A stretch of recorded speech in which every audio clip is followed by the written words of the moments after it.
Did you know that about 50% of Americans have New Year's resolutions, but about 9% of them actually keep them?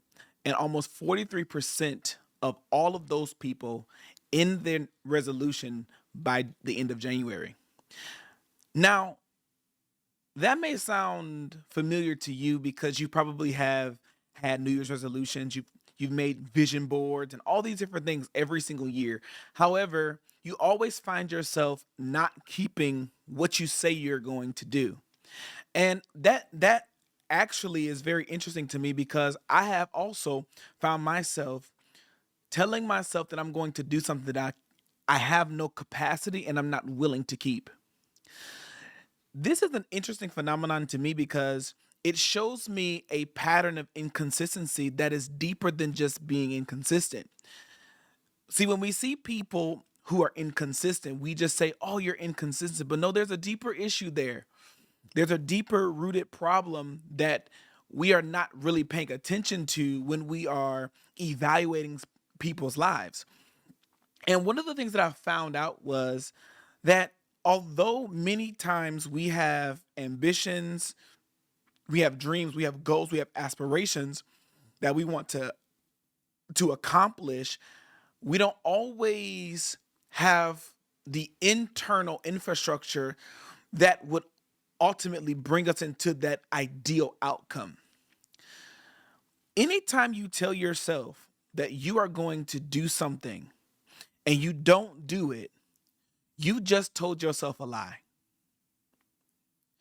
And when you tell yourself a lie and you consistently lie to yourself, it is virtually impossible for you to hold not only yourself accountable, other people accountable as well. Because if you can't keep your own word to yourself, then you will never be able to hold someone else to their own word. Thus, you end up in relationships and friendships and business partnerships that are always in between decisions.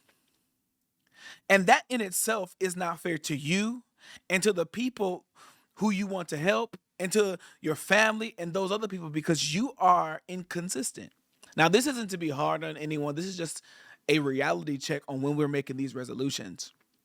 Because every single year we go through the motions of creating resolutions, telling ourselves what we're going to do and what we're not going to do, speaking these affirmations and all these different things. And yet, and still, by the end of the next year, we have not reached the things that we said that we were going to. And we have to ask ourselves why.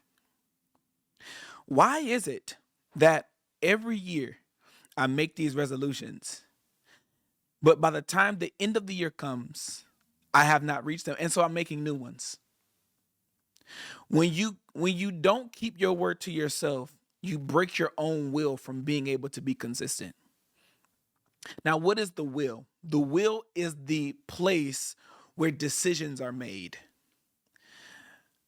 It's the place whereby we are telling ourselves and our bodies to make a move on what we actually desire.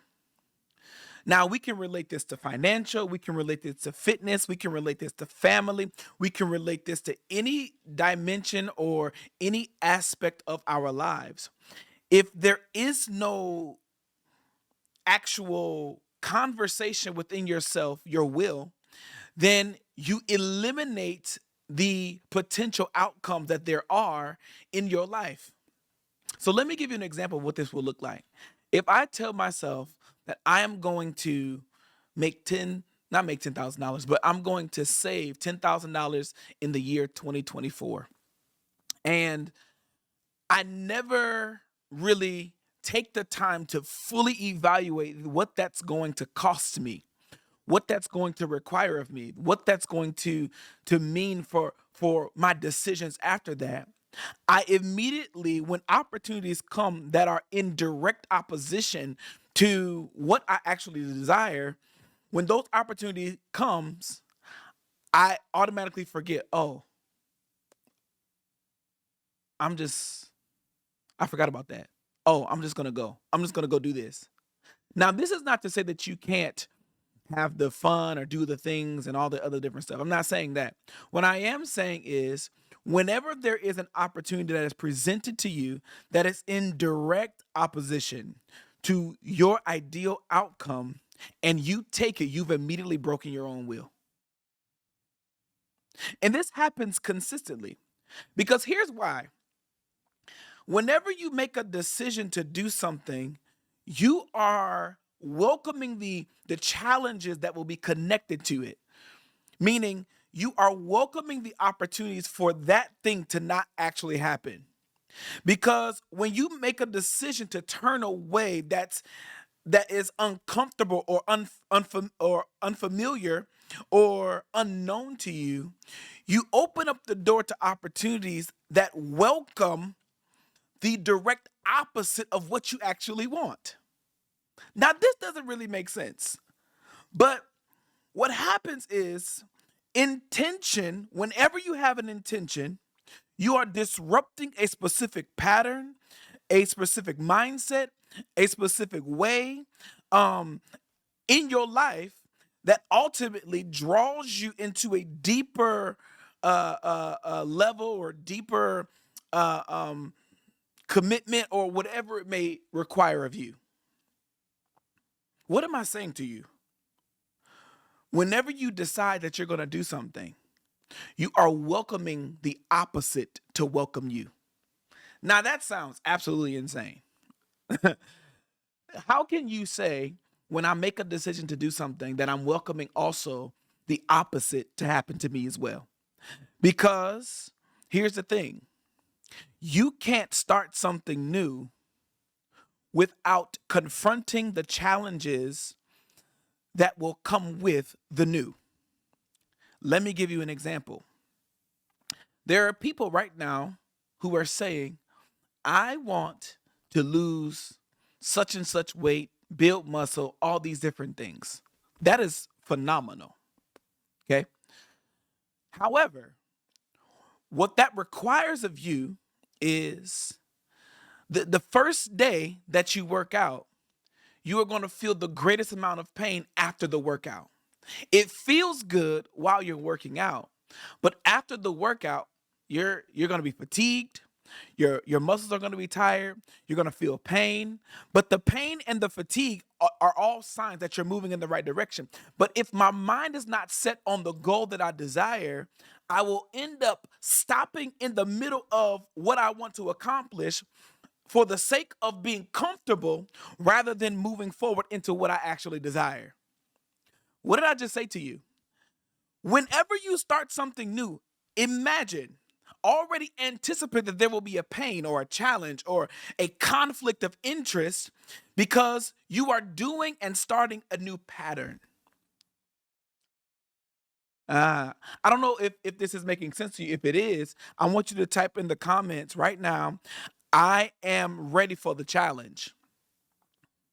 Because New Year's resolutions are always accompanied by New Year's challenges. Because if I've never done something and I want to do something new, that new thing is going to require me a different level of discipline. And discipline is not something that you do on the first day.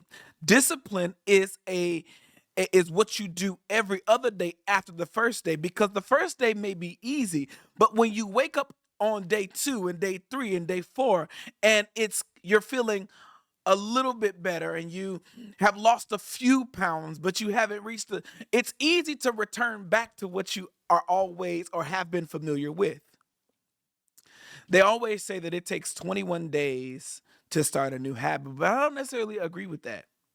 I believe it takes 21 days to begin one, but if you have always had a consistent habit of something and it's been there for 10 years, do you think it's going to take 21 days for that same habit to be changed? Absolutely not, because within the confines of a habit, there are mindsets, there are perceptions, there are perspectives, there are intentions, there are all these different components to a habit that we don't take into consideration.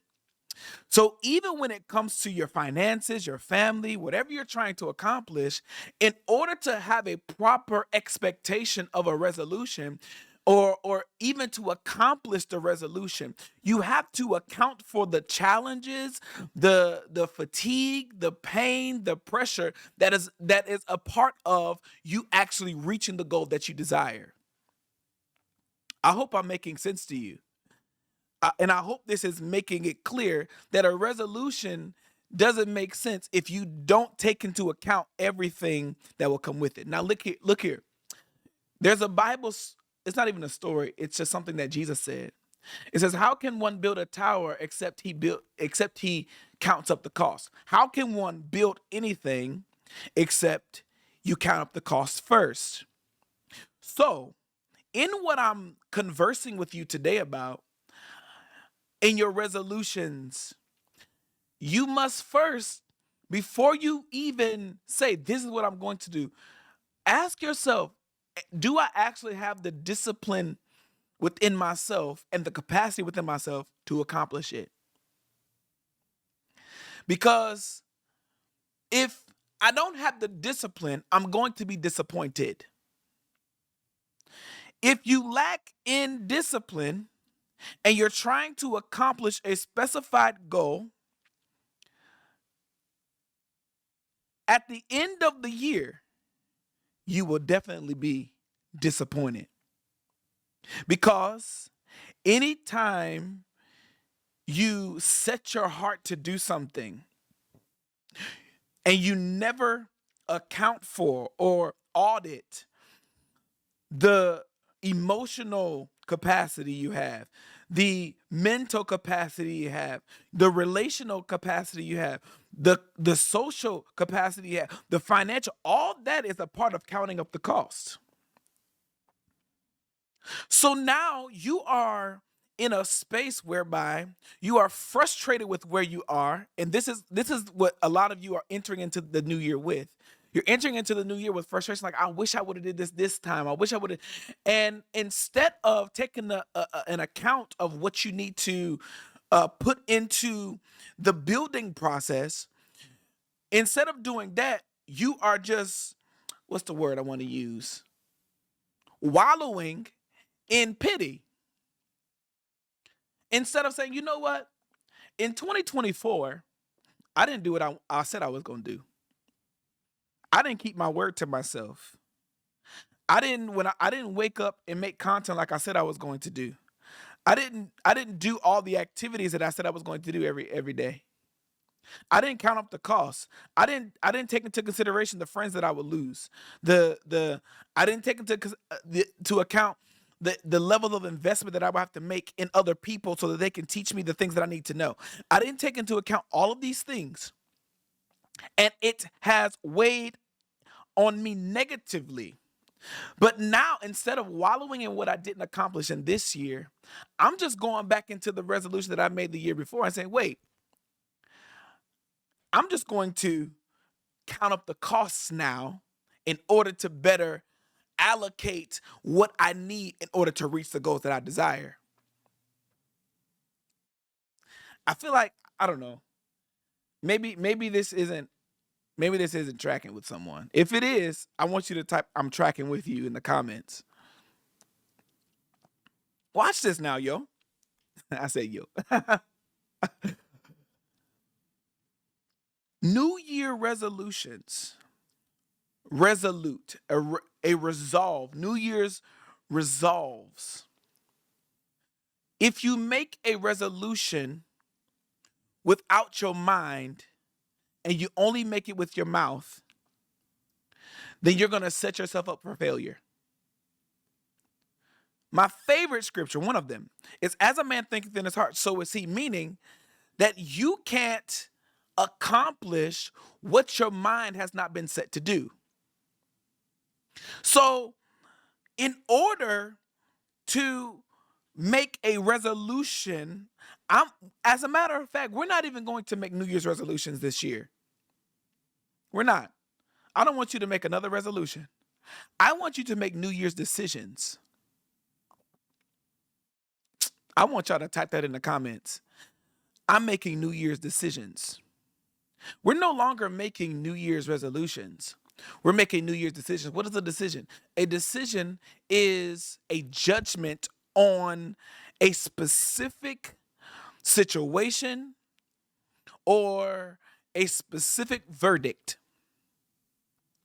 When I make a judgment, I'm cutting off all other opportunities or cutting off every other thing that would impede me from being able to accomplish the very thing that I have decided on. When I have decided, when I decided, for example, on my wife, there was no other person that had a chance with me. I literally cut off everything and everyone else. And this was even before there was an engagement. There was a cutoff. If I'm deciding that I'm going to be a millionaire, that means that every other mindset that is required or that will keep me in the thousand air level, all those mindsets have to be cut off from me. If I'm deciding to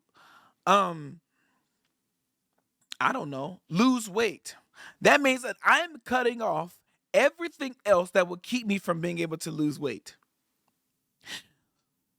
We are making New Year's decisions from today. If my desire is to do a specific thing, reach a certain goal, I need to make a decision. Once I've made the decision, there's levels to a decision.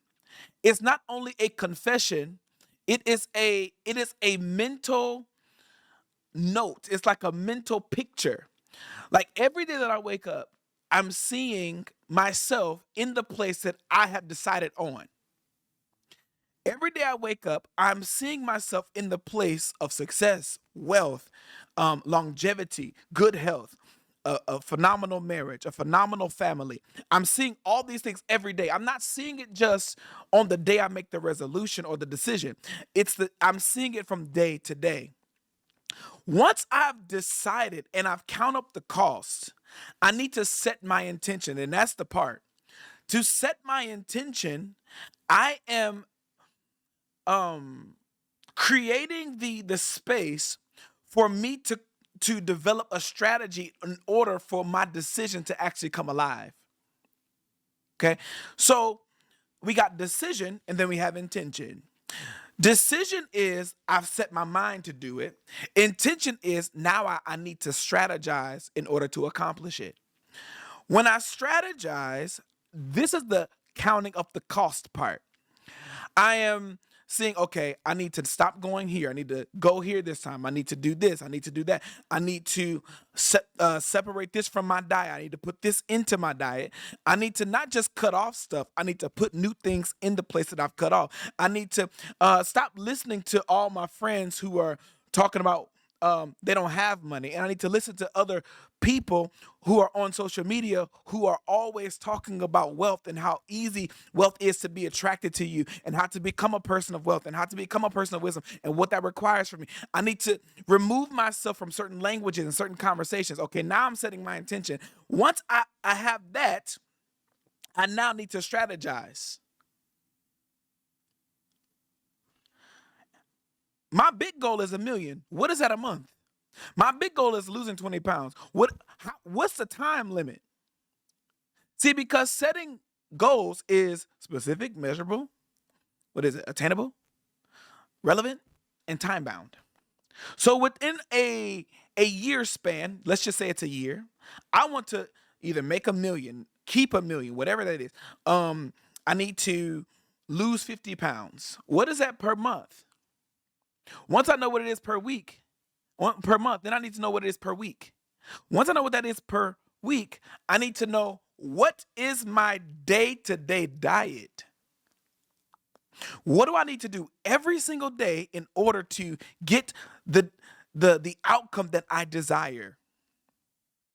Because it's not enough to decide. You need to now intend, meaning you need to now strategize on how that idea or concept or goal can actually manifest.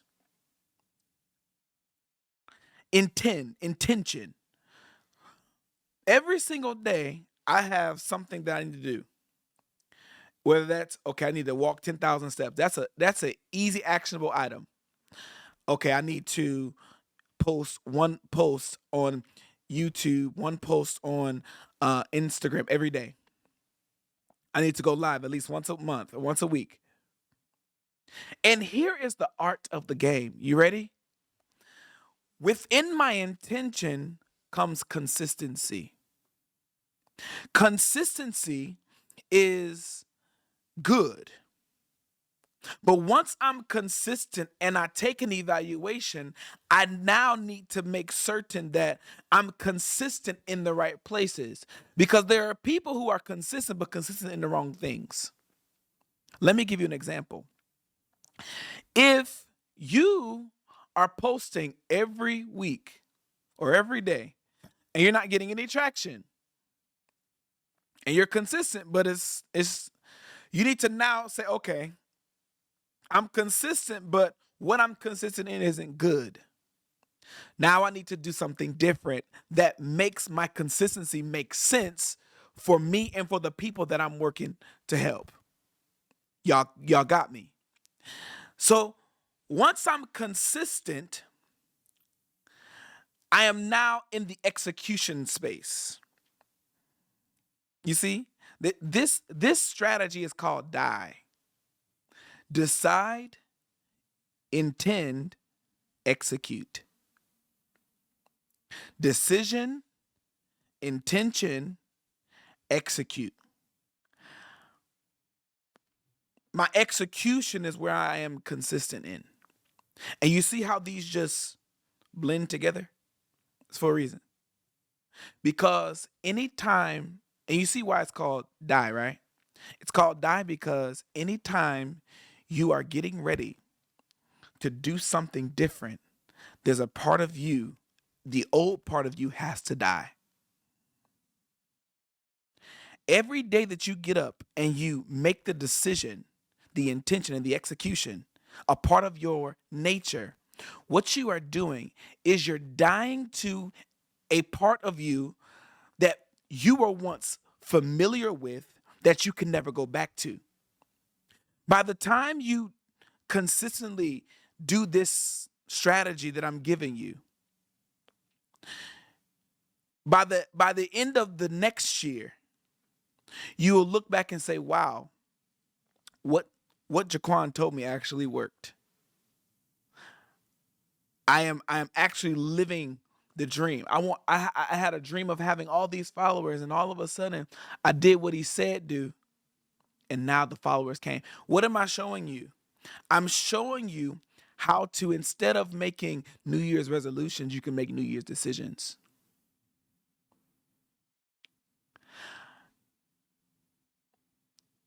I am no longer, I am not just a visionary or someone that can see the big picture. As I'm looking at the big picture, I'm looking at the intricate parts of the picture. And I'm asking myself every day, is this the picture that I want? And is what do I have within myself to actually accomplish it? It's not enough to say you want great things. Great things are great. But in order to accomplish or have great things, you must become a great person. Because before you have anything that is great, you will always produce after your own kind. Meaning, if you want to have great, you have to be great first. Because there is no way for you to have millions if you haven't become a millionaire. There is no way for you to have good health if you haven't become healthy. There is no way for you to have a good marriage if you haven't become a good spouse. Because you always attract the very thing that you are. Now, I say all this to say, in 2025 and beyond, we are no longer just creating resolutions. Resolutions are good, but we're making decisions, intentions, and executions that lead us into the intended outcome. There are people who think that success is by accident. No, no, no. There are people who go viral by accident. But then there are other people who go viral by intention and decision and execution. There are people who become successful by decision, intention, and execution. Will you be one of those people who will end up in another cycle by the end of the next year? Or will you be someone who will make a decision? I hope that you today will, instead of writing out these big goals only, that you write out the strategies, the disciplines that you need in order to carry it out. And then you have the will to actually accomplish it. Because there is going to come a day where you are frustrated, where it seems like it's not working, then all of a sudden it starts working. But it's only going to start working if you keep working at it. I don't believe in working hard for money, but I do believe in working hard to improve myself. So today, I've given you a strategy on how to turn your New Year's resolutions into New Year's decisions that will allow you to reach the goals that you desire. I hope this helps you. I look forward to seeing you soon. Peace.